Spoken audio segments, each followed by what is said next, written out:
So the background on this book, No Man's Land, sorry about the blurry thing there. Highly recommend. I went in 2012, I went and I saw this Doug Tatum speak at a conference, and he was amazing. He everything he was saying totally made sense. I work with companies who grow and grow and grow, and then all of a sudden they stop growing and they have problems, right? And it's like, wait a second, we used to be so sharp and so good. What the heck? How could this possibly happen? And so the subtitle on this is a survival manual for growing mid-sized businesses. I'm going to go ahead and pop this thing open here, share the screen. We'll use the PowerPoint. Ruth, if you could tell me that you can see this when I start it, would be awesome. Okay. Can you see that? I can see it. Okay, cool. I can. All right. So, you know, you get to a point where companies start to fail, and there's a lot of pieces where you try to build a bridge. So you see in this picture here, the guy's looking across, and he's trying to get over no man's land. So I can say that this book spoke to me more than anything I had been a part of at the time, because we systematize the business, we empower our employees, all these things, but it doesn't, for some reason, get us to that next plateau. And actually what happens in a lot of cases is you can't perform the same way with your earnings. So your EBITDA percentages drop. You start thinking back when you were a $2 million rental operation, when it was optimal, right? 2 million, you get to 3 million, you're not making as much money as you did when you were at 2 million, right? So it's like weirdly that way. So, but as you can see from the top, it doesn't have to be that way. Inc. Magazine review. I picked up 60 of these books and I shared them with peer group members. So some of our longtime members, people who've been with peer groups for 10 years, probably still have this collecting dust somewhere. And my plan is to rejuvenate this to everybody, because we literally have gone through an incredible growth period, double-digit growth for multiple years. I've never seen that. I've been doing this for 30 years. So now what? Now all of a sudden our growth is slowing. Now all of a sudden our earnings are getting, coming down as a percentage of revenue. So we need to address it. We need to have a plan. So that's what this particular book club is going to be about. So this just shows you, and I'll try to move my little stick. You can see the full slide, right, Ruth? You can't. Is my thing in the way? I can see all of it. Oh, cool. Yep. All right, I'll minimize it just must be for me. All right, so this is the only way I learn books. I have to do a PowerPoint. No, I'm kidding. But seriously, it is the only way I learn books, is to do the PowerPoint. So what I did is, I look at the book, and I always tell my kids, look at the index, find out what's inside the book.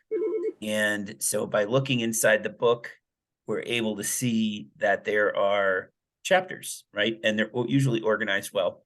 So this particular book starts with too big to be small, too small to be big.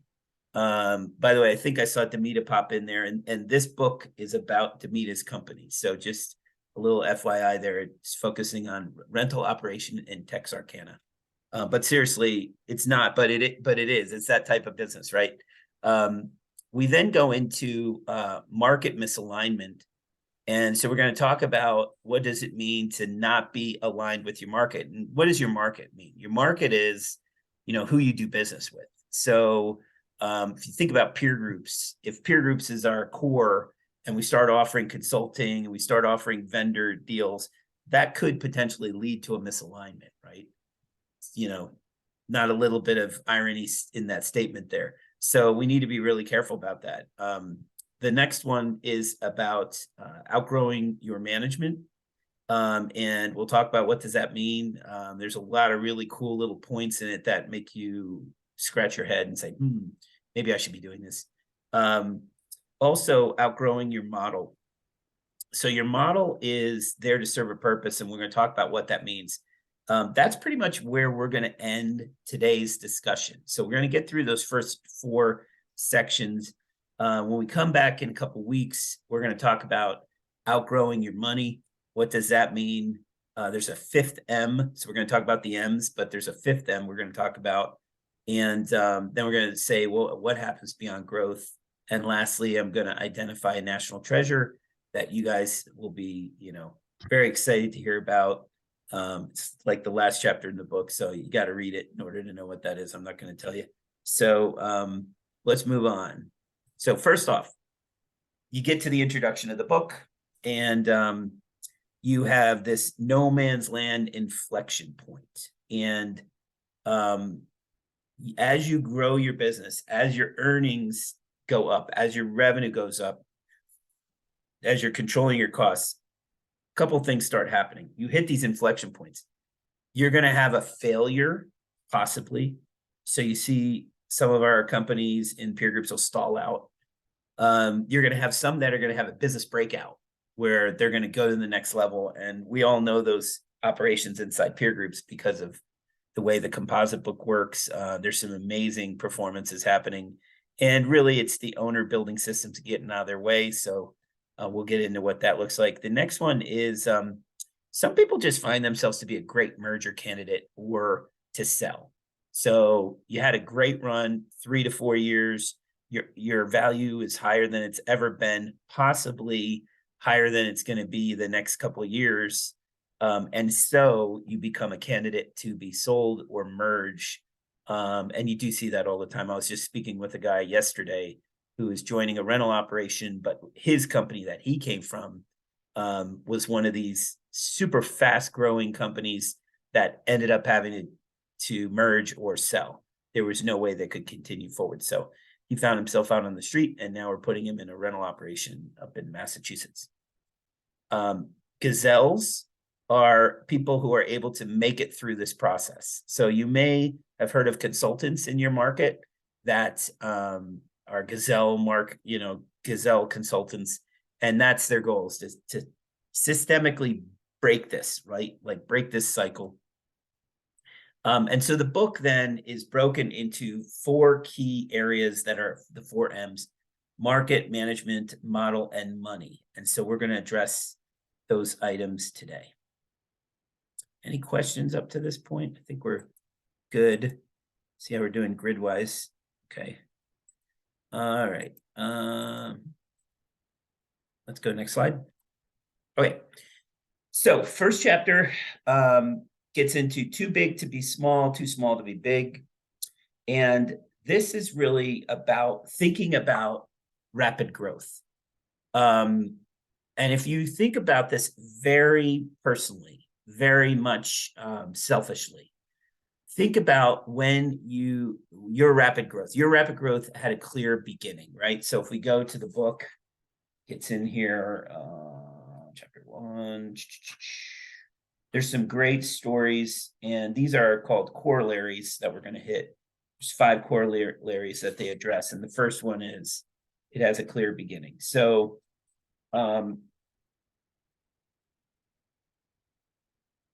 it's kind of like, so especially for those who are following down the EOS path, they've got themselves in a position where they're starting to think of their business differently. They're thinking about working on the business versus in it, and they start to benefit from that, right? So, you're going to, there's one part in here I wanted to find. Yeah, so the deal becomes you start to, so the next point, sorry, jump to the next point because it's there. I'm realizing that I've already done the work here. So the growth confronts companies with common problems. So if you are operating and you're a storefront and you're open for business, how do you ensure that you're going to have more and more people walk in the door and rent from you, right? And so as you do this, 2 things happen. One is the front end of the sales process. How are we getting people to us? How do we present ourselves? How do people know about us? It starts to make you do things around conditioning your vision and creating a communication package that's useful. On the back end, it's like, whoa, we have more work in here than we've ever had. How can we innovate and be effective in dealing with it? So you'll uncover, when you have growth, you uncover problems. If you have no growth and you're flat, you're not going to see these problems, right? So growth is really there for a purpose. The third one is there is no shortcut through rapid growth. So everybody goes through this mechanism when you're growing your business and you're going to hit this period of no man's land. There's no way you can shortcut it. You can't build the system. You can pretend like you're going to build the system prior to it happening, but the reality is you have to hit that brick wall before you actually find a way around it or breaking it down, right? So that's part of what they address in this. Another corollary when you conceptualizing this growth is understand that no man's land happens only once. So you saw on the previous slide how you have all these possible results of no man's land, and there's only really one that gets you through to the other side. And really, we are talking about going from small to mid-size to a larger operation. So, I was texting a guy in rental who's doing 225 million. It's not all rental. He's only doing like 80 million in rental, but just the idea that he's managing that is just mind-boggling to me when, I got my start with $1 million, $2 million operations and what that means to manage those. So it's just a different thing. So he's made it through no man's land. It only happens once. And now he's got a different approach to handling his business. The last one is rapid growth has a clear end game as well. So clear beginning, clear end game. We're experiencing it a little bit now where it's like, oh, I'm not rapid growing anymore. It's over. Now what? How do I get to this next step? So in the middle, too big to be small, too small to be big.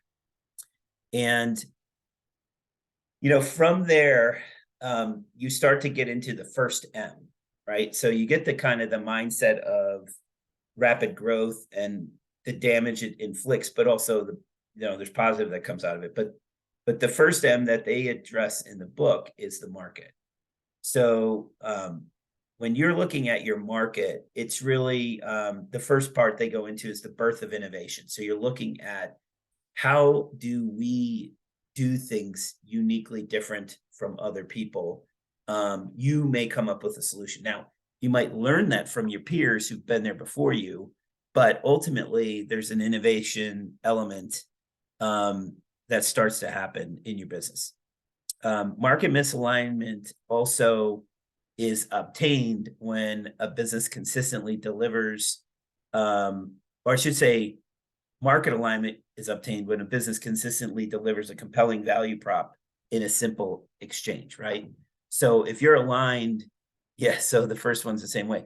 The birth of innovation, then you've got a value prop you're bringing to your market. It's a simple exchange. We do this and we do it like this. This is how we do it. And how we do it is unique, right? So now you're in a position where you're like, oh, this is cool. We're dealing with growth. We're trying to maintain our alignment, right, with the growth.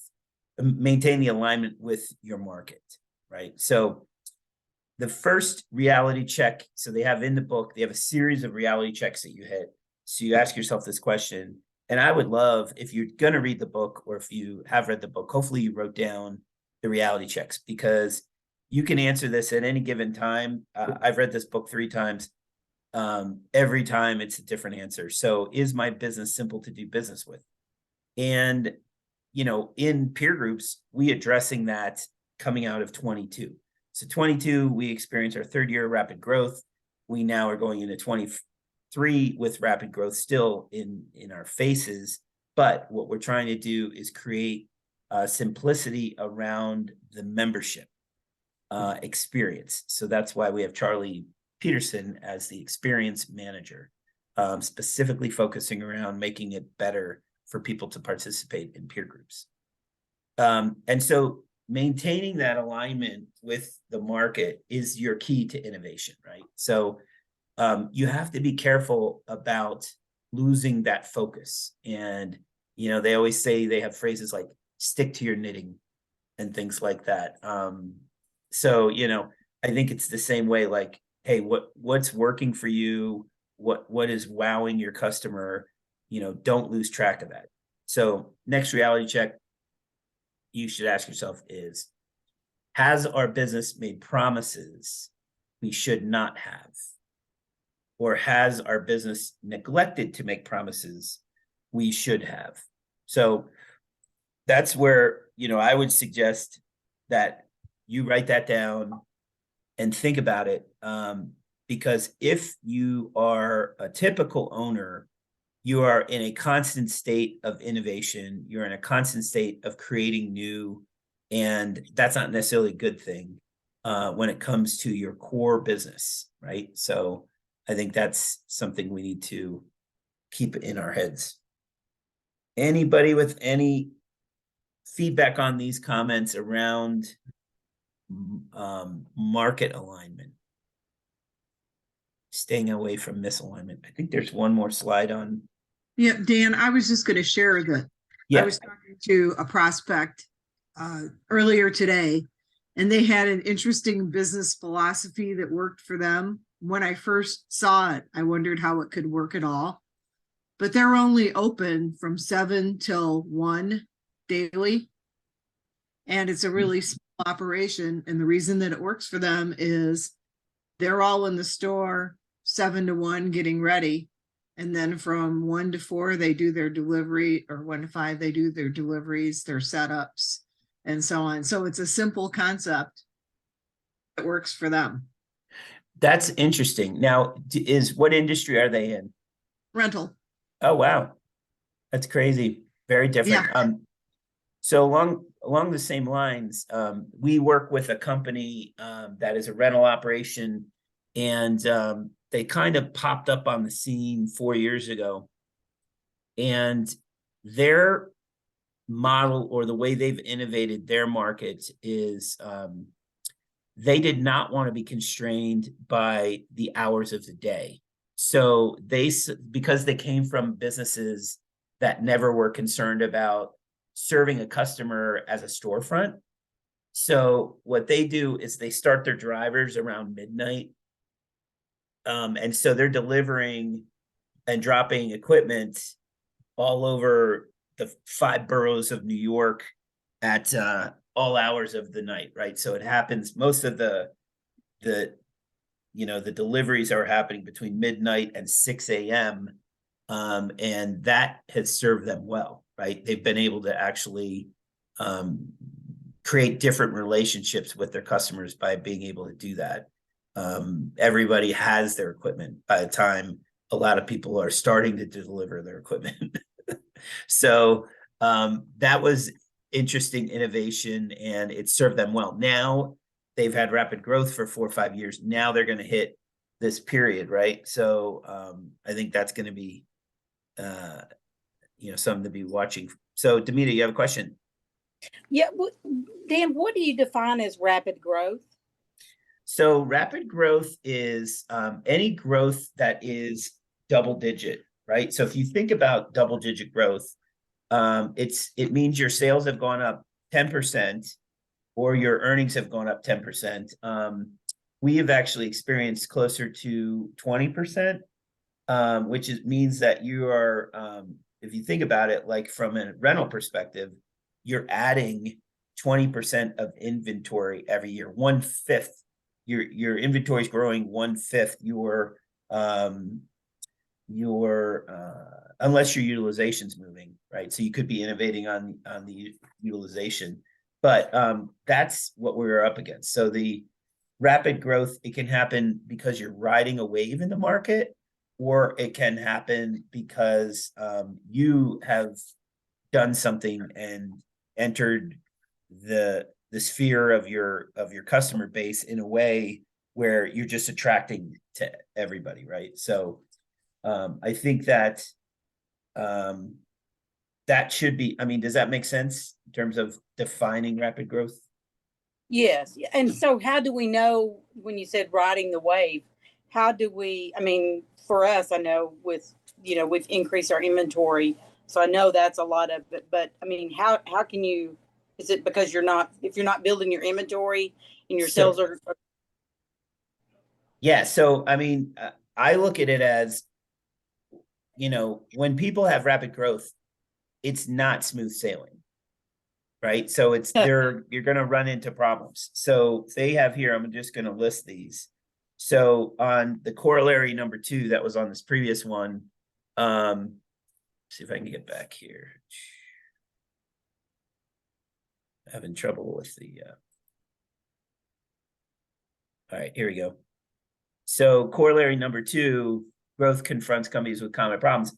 The firm has difficulty fulfilling customer promises it has to make in order to keep growing. So that's where all of a sudden you've had some customer issues pop up. Business decisions become increasingly complex and beyond the capacity of existing leadership to handle intuitively. What that means is they were naturally handling it. There was no need to have meetings about anything.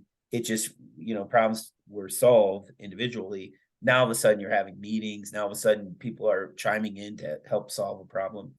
The company lacks a sense of how it is making money and what's its future profitability picture will look like. So if you continue to grow at a rapid clip, what happens is your measurements don't keep up.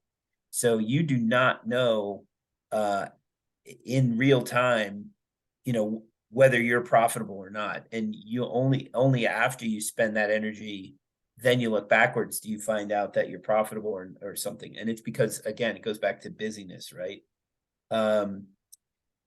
The other thing is, and we see this in rental today.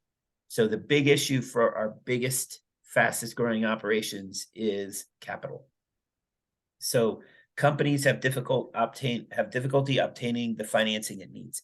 That's exactly where we are right now. There has never been more emails and WhatsApp chats and GroupMe chats about financing options, right? So we, as peer groups, have been looking at equipment financing, equipment refinancing to get additional funding.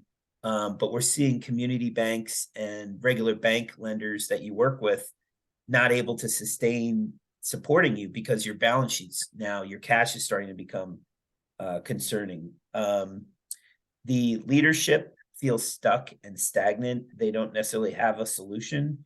And again, I had previously mentioned reporting systems no longer provide meaningful information. So it's lacking. It's coming at you late to the game. So those are all like part of like, oh, we must be in rapid growth, right? That kind of thing. Gotcha. Thank you. All right. So market misalignment is another section on the market. So we talked about market alignment, and market misalignment is obviously when things start to go off, right? From being able to address your market's concerns. So it's a natural outcome of growth. There's some good stories on each of these inside the book. The superhuman entrepreneur. So that is, you as the owner operator having to roll up your sleeves. If you're in a position where you cannot leave the business for 6 months and have it continue forward without you with the same success, it's because there's a certain element of troubleshooting that you're doing. You're the superhuman entrepreneur. You're making risk management decisions that you would like to not have to make. So when we work with somebody on EOS implementation, I always gauge how far is the visionary away from day-to-day and operational activity. So we actually create like funnels, or not funnels, columns, and we say, are you involved with your fleet decisions? Are you involved with financing decisions of the fleet? How are you, so think about how an owner becomes that superhuman entrepreneur. And, yes, we can create an army of these brilliant owner managers, but it's not going to get you through no man's land. You're going to have to build a path where you could be the owner and the visionary, and something else is behind you working through it, right? Sales growth is important. So we had somebody projecting 16 million in revenues, and literally they have not been in business 10 years yet, not even in business, like they're in business 5 years.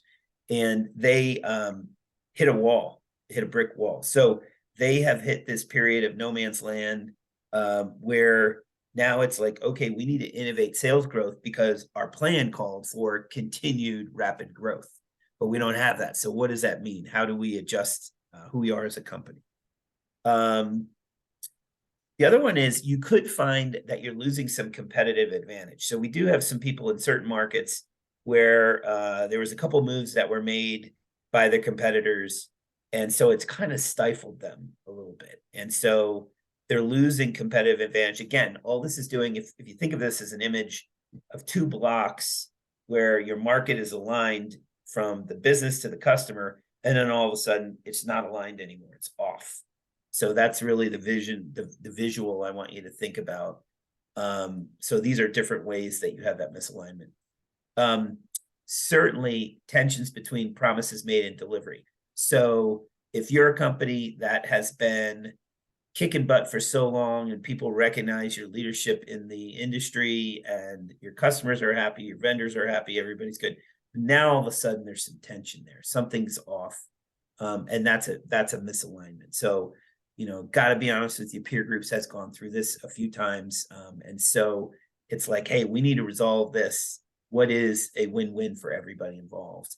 And again, is the superhuman entrepreneur doing it, or is the business aligning itself appropriately and making that the number one priority for the company?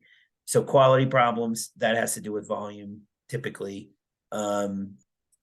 Turning to new product development, that is definitely a concern for a number of our owners where, they have rightfully so not abdicated, but they've empowered their staff and they have built systems. And so they keep creating new products to be developed. But unfortunately, they may not have given the company the ability to say no to the owner's idea, right? So that's part of what that can be. Usually does evolve when an owner has time on their hands, right? Do you understand good customers versus bad? So this is a big one. You have served your customers for a long time, and like Demita, think about her business and how it's grown. And you're not going to make everybody happy. So you have to choose your good customers. You need to find a way to fire your bad customers. I mean, that's the only way to get through no man's land. You can't bring everybody with you.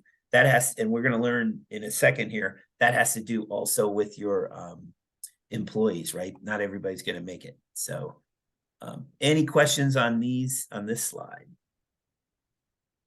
By the way, each chapter probably takes about 12 minutes to read. So by all means, jump in the book. So here's some ideas to beat that misalignment. So first one, business as a whole must be able to do what the entrepreneur did well with the customers to get back in market alignment. So what is it uniquely about Demita and how she interacts with her customers, or Patrick, or Ruth, anybody?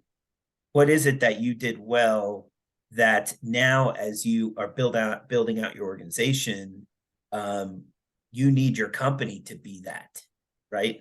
So for me, in peer groups, if I have a disgruntled customer, I would love for my systems and my staff to be able to address it without my involvement and have there be a solution. So if I have to come in and rescue it, it's not the same thing. You're not going to get out of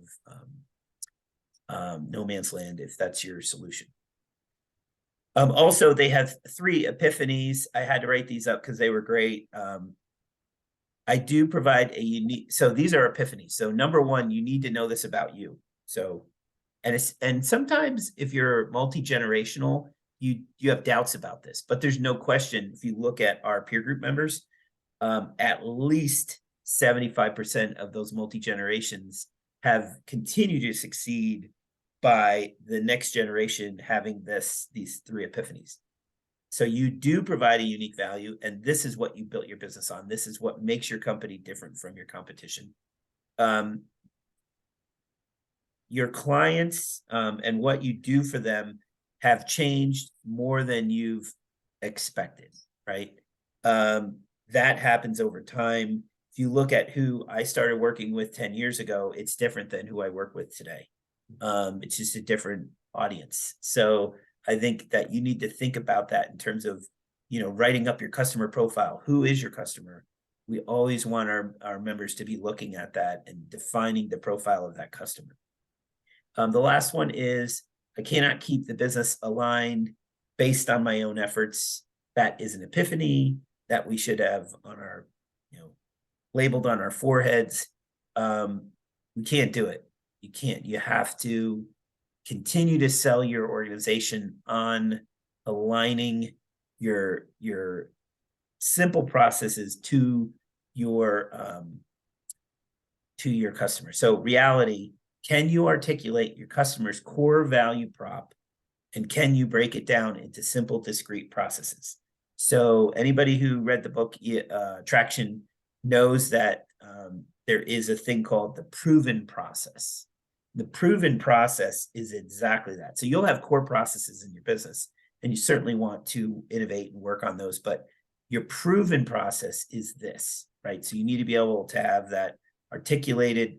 When I look at 90IO with 10 different rental companies, they all are delivering a rental product, but they all word it differently. So they're simple. They have very simple processes, but they're all slightly different. And so I think that would be something that you should be looking at if you're not. And then the last one is measuring systematization. I don't even think that's a word. It's in the book though, because I knew I had to write it. But anyway, can anybody guess what measuring systems, let's call it measuring systems.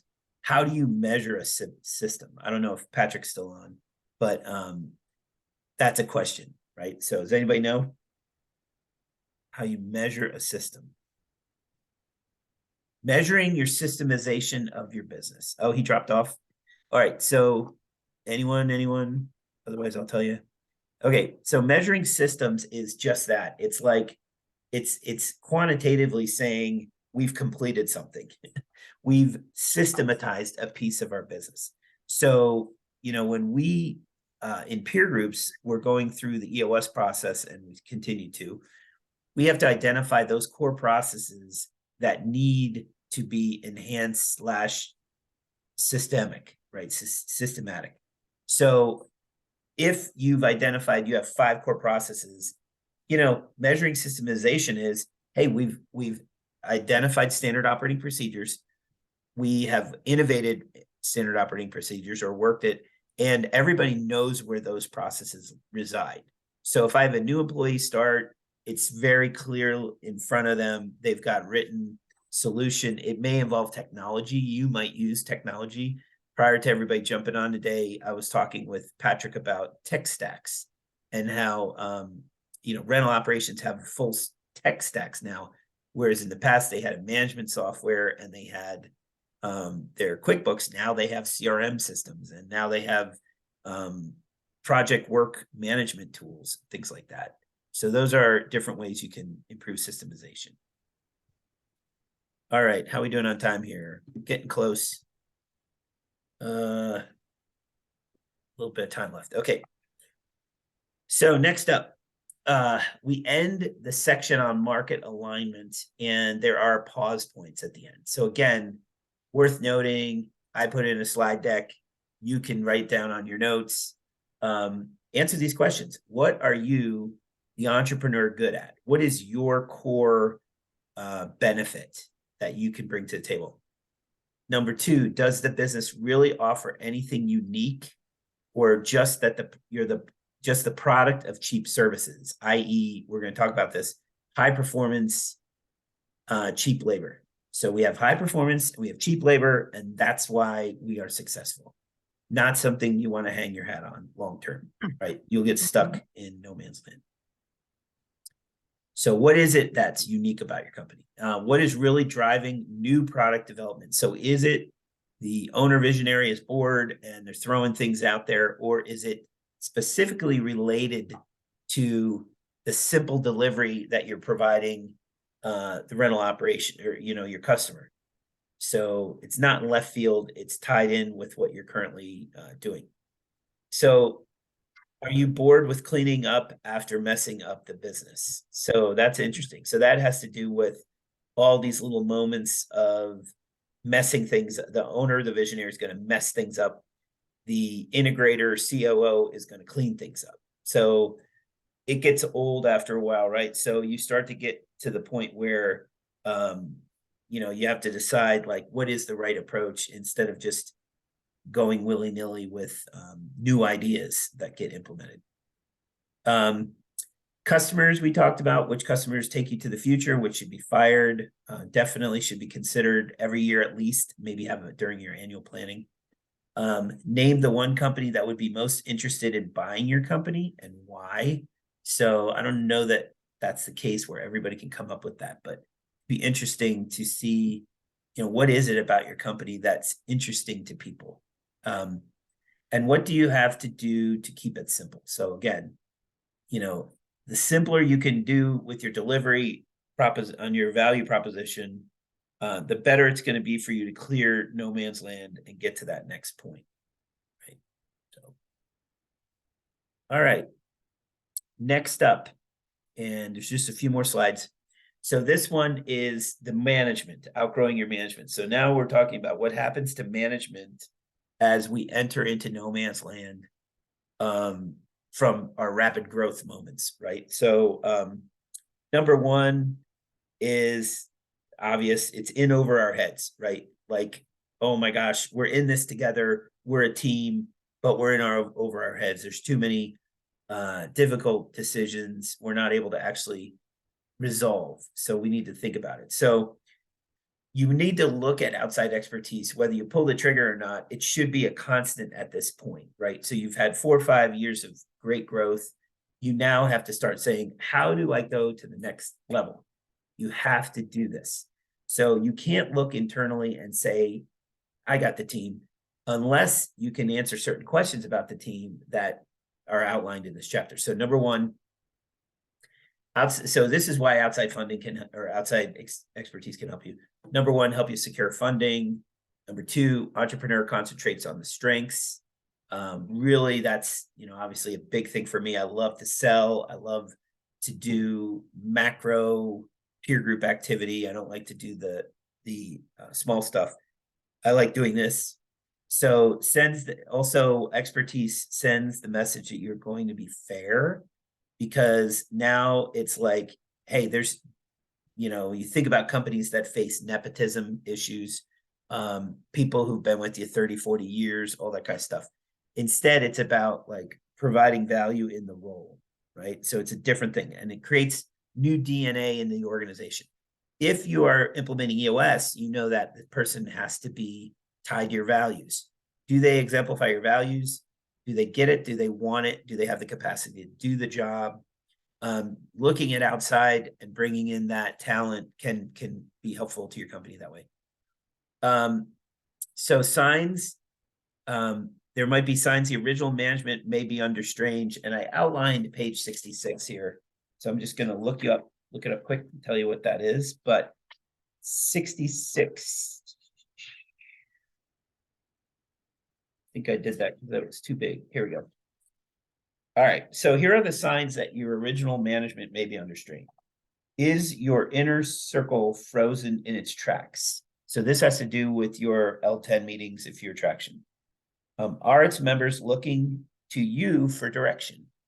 Do all decisions rely on you? Do others in the firm lack authority to make big mistakes? Do you feel weary and stretched too thin? Do you find yourself making big process-related decisions based on instinct rather than actual knowledge? Do long-term loyal employees seem to be in over their heads? Is your business asking you questions that you can't answer? Do other people in your firm sense that there is a weak link? Do you have difficulty finding and retaining new talent? And are decisions not being made on a timely basis? So I think almost every owner inside peer groups would say, yeah, we've got management strain happening inside our company. So you need to think that through as part of your annual planning process and make moves throughout the years to get get that next level in place. Big blue box, tough to let go, hard to let go of your key employees. But it is no fun being in over your head. So those are some concerns around outgrowing your management. So I'm going to go on to how to hire your senior management, and then we'll probably be ending, I think, at that point, or actually it might be model still in here. So management, how to hire senior management. These are myths. Okay, so you see these myths. What that means, obviously, is that you think these are true, but they're not true, right? So determine where you're weak and hire in that area. Again, a myth. You don't necessarily need to do that. To grow to the next level, you need to replace yourself as CEO. Absolutely not. We've learned through traction that CEOs and visionaries have a specific role that's outwardly focused. So keep in mind, CEOs do not look down through the organization. That would be where the president and COO would be active. Another myth is credentials on the candidates count above all else. When you're looking at candidates, no, credentials do not count above all else. And then the other myth here, culture is the reason companies can't assimilate new hires. Not true. Usually it's the fact that the company might not be adhering to the values and saying, well, this is the owner's values. That means old employees as well as new employees have to abide by those values. So that's usually the cause, not that, well, the new employee just doesn't get the culture. No. Another myth, professional management will clean up and the company and get rid of inefficiencies. Not really true. No, it has to be done in the context of leadership team. It has to be done with a commitment to systems improvement. So that's part of it.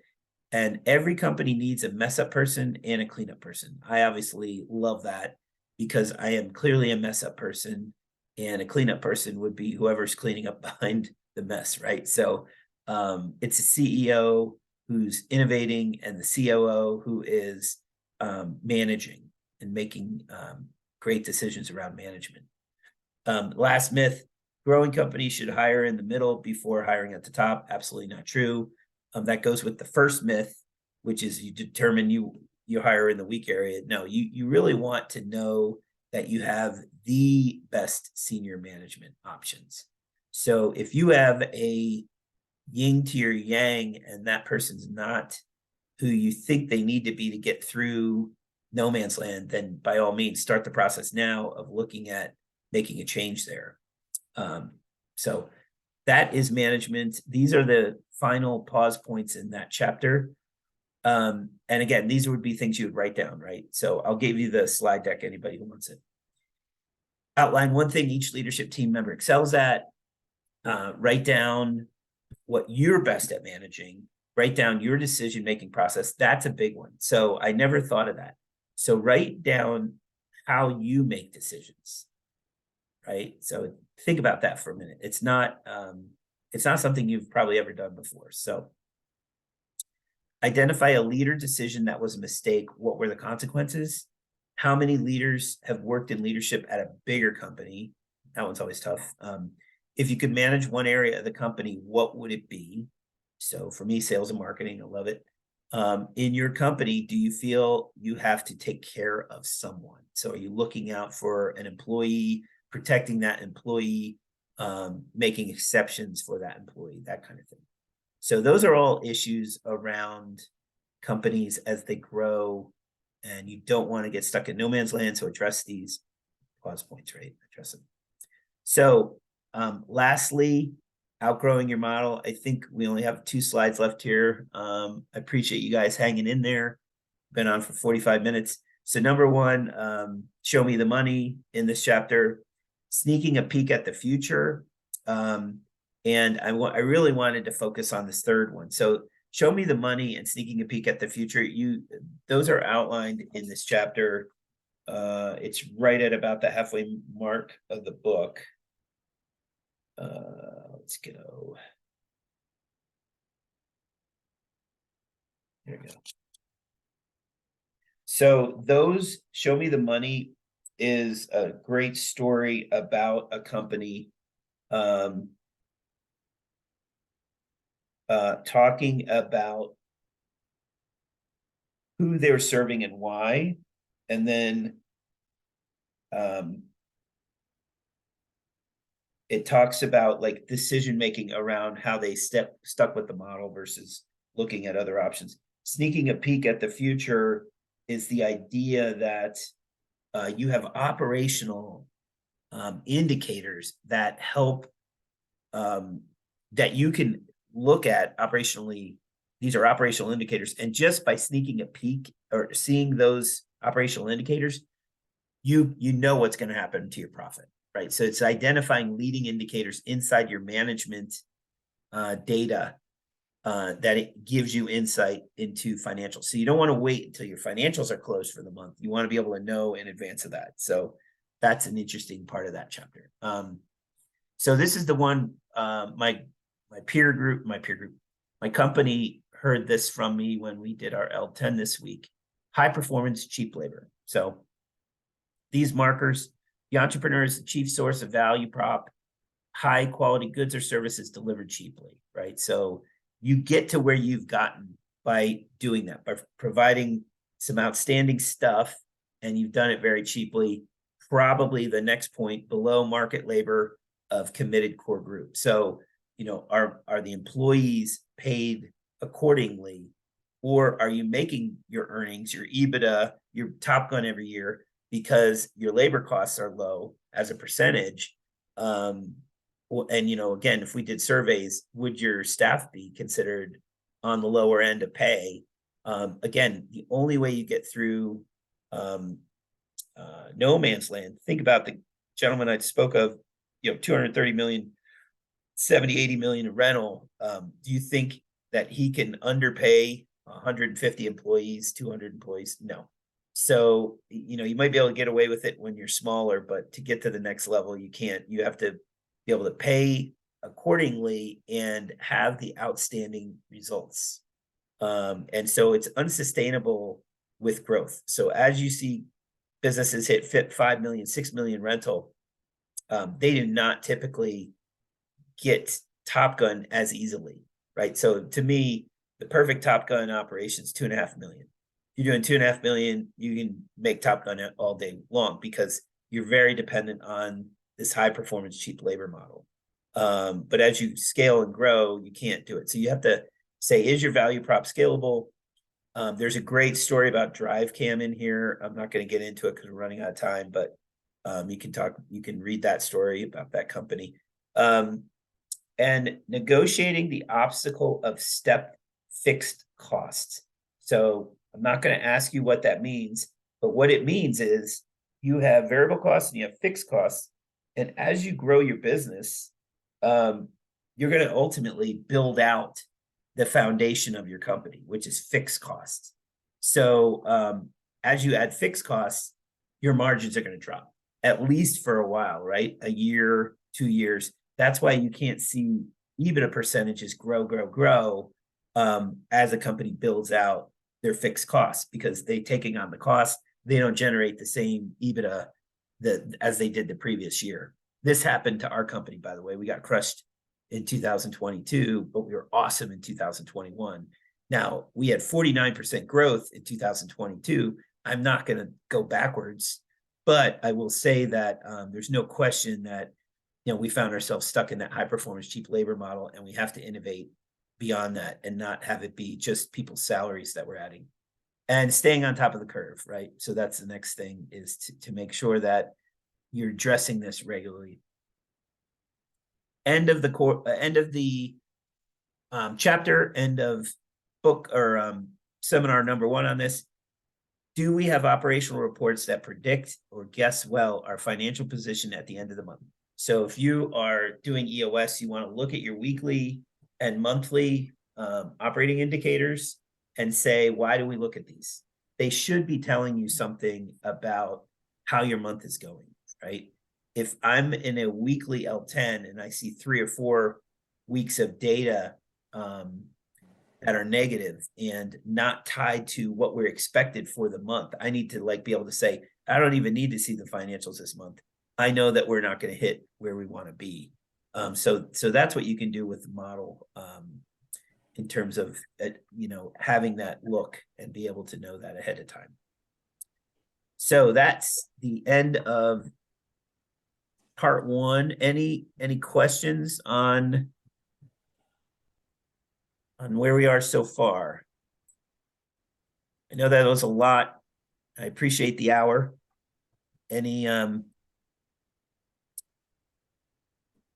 so what When we'll are you doing the second half, Dan? So I will check with I'm going to check with Lauren Kremen to see when she booked it. As you know, the majority of people will click on the link on YouTube and watch this later because they don't want to read the book. So it gets them through at least part of the lessons. But yeah, we'll make sure to get you the date on part 2 of this. Were you able to find the book? I actually, this is the first time I've even Ruth sent out a reminder, and I looked at it earlier, and I thought I wanted to read it, but I haven't. But that's going to be on my agenda this weekend. Awesome. I ordered it, Dan, but I don't have it yet. Yeah, I would say that certainly, Demita, you're right. You guys, this book, you will literally have so many aha moments. You'll probably laugh and cry your way through it.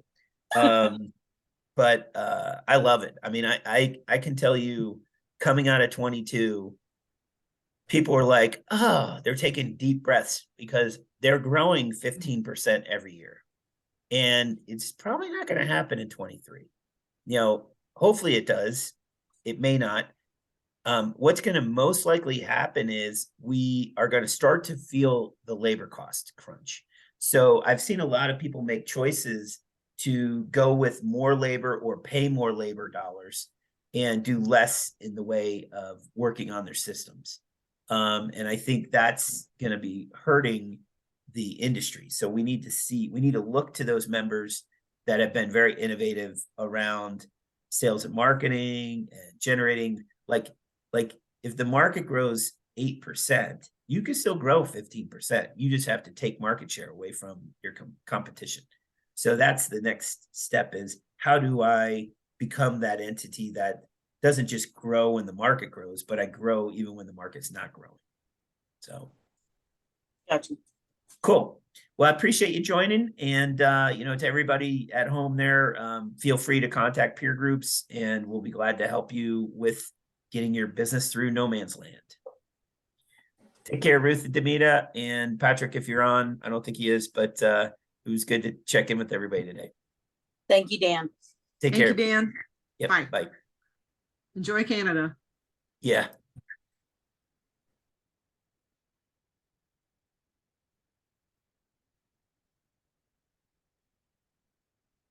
Mm.